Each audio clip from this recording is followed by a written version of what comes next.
بسم اللہ الرحمن الرحیم۔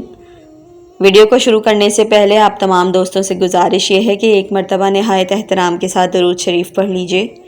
اللہم صلی علی محمد وعلی آل محمد۔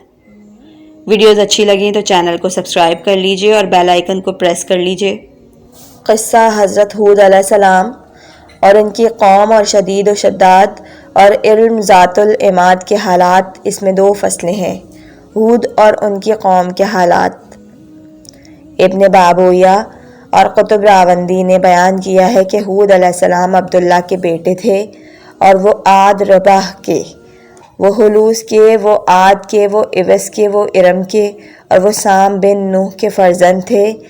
بعضوں نے کہا ہے کہ ہود کا نام عابر ہے اور وہ صالح کے بیٹے تھے، اور وہ از مقشد کے، اور وہ سام بصیر نوح کے بیٹے تھے۔ ابن بابویہ نے کہا ہے کہ حضرت علیہ السلام کو اس لیے ہود کہتے ہیں کہ آپ اپنی قوم میں اس امر کے ساتھ ہدایت یافتہ تھے جس سے قوم گمراہ تھی۔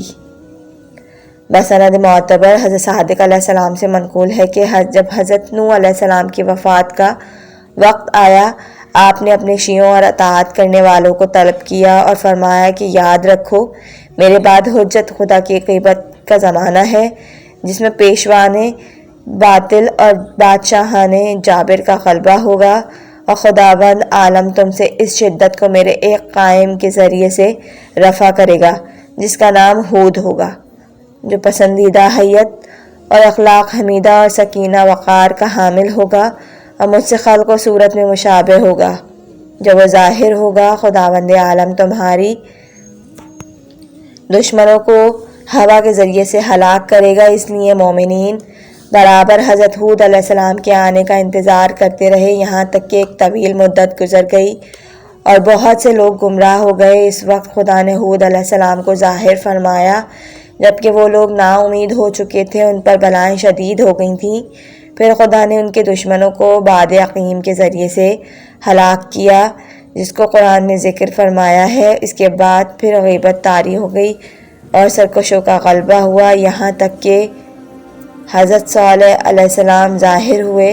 ابن بابویہ اور قطب راوندی نے وہب سے روایت کی ہے کہ جب ہود علیہ السلام کی عمر 40 سال ہوئی، خدا نے ان کو وحی فرمائی کہ اپنی قوم کو میری عبادت اور وحدانیت کی طرف دعوت دو۔ اگر وہ قوم قبول کریں گی تو ان کی قوت اور مال میں اضافہ کروں گا۔ وہ لوگ ایک روز ایک مقام پر جمع تھے، اس وقت ہود علیہ السلام ان کے پاس آئے اور کہا کہ خدا کی عبادت کرو جس نے تم کو پیدا کیا، اس کے سوا کوئی معبود نہیں۔ انہوں نے کہا، اے ہود، تم ہمارے نزدیک ایک ثقہ، قابل اعتماد اور امین تھے۔ آپ نے فرمایا، میں تمہاری طرف خدا کا بھیجا ہوا آیا ہوں، بتوں کی پرستش ترک کرو۔ ان لوگوں نے جب آپ کا کلام سنا، غضبناک ہو کر آپ کی طرف دوڑے اور آپ کا گلا گھونٹنا شروع کیا، یہاں تک کہ جب آپ مرنے کے قریب پہنچ گئے تو چھوڑا۔ حضرت علیہ السلام ایک شبانہ روز تک بے ہوش پڑے رہے تھے۔ جب ہوش آیا، عرض کی کہ پروردگارا، جو کچھ تو نے حکم دیا میں نے تعمیل کیا، اور جو کچھ ان لوگوں نے کیا تو نے دیکھ لیا۔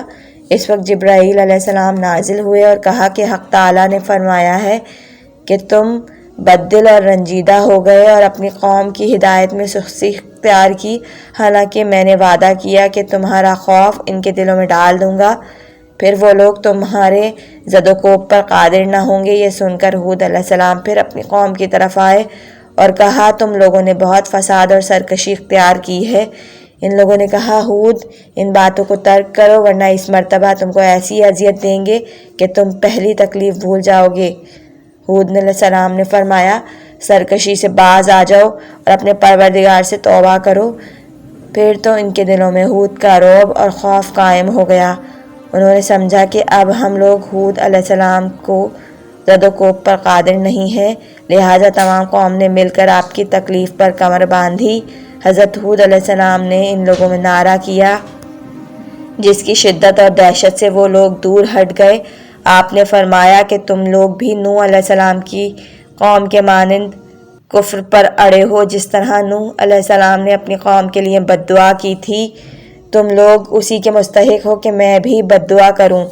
ان لوگوں نے کہا، نوح کی قوم کے تمام خدا کمزور و ناتواں تھے اور ہمارے سب خدا مضبوط اور قوی ہیں اور ہماری طاقتیں بھی تم کو معلوم ہیں۔ ان لوگوں کے قد زمانے کے متعارف ہاتھ سے 120 ہاتھ تھے اور چوڑائی جسم کی 60 ہاتھ۔ ان میں کوئی جب چاہتا ہے ایک چھوٹے پہاڑی ٹیلے کو اکھاڑ پھینکتا تھا۔ اسی طرح حضرت ہود علیہ السلام نے ان لوگوں کو 760 سال دعوت دی۔ جب خدا نے چاہا کہ ان کو ہلاک کرے، احقاف کے میدانوں کی ریت اور پتھر ان کے گرد جمع کر کے ٹیلے بنا دیے۔ ہود علیہ السلام نے ان سے فرمایا کہ میں ڈرتا ہوں کہ کہیں یہ ٹیلے خدا کی طرف سے تمہارے لیے عذاب نہ ہوں۔ غرض حضرت ہود علیہ السلام ان کی سرکشی کے سبب سے بہت رنجیدہ ہوئے۔ ان ٹیلوں نے آپ کو آواز دی کہ آپ خوش ہوں کہ قوم عاد پر ہمارے ذریعے سے ایک روز بد آئے گا۔